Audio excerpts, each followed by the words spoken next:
Road rehabilitation projects have always relied on public development and assistance fund.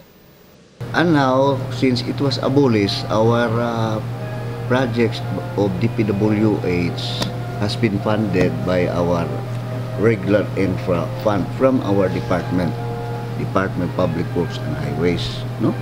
From the General Appropriation Act of the Philippines, or GAA. The main road from Dumaguete to Valencia is one of the projects of DPWH, is now being constructed and is 95% to its completion. Naman po tayo concreting or improvement from asphalt to concrete.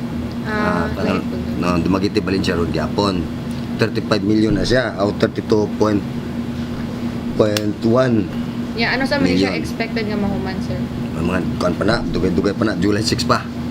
Manong E.T. Villalon, a jeepney driver, and Mr. Ron, a resident of Valencia, who commutes to work every day, looks forward for the completion of the road. Kuan na, kung mahuman, mas kuan na, halawanay na among kuan. Anang kuan ba, dalan, hapsay na kayo.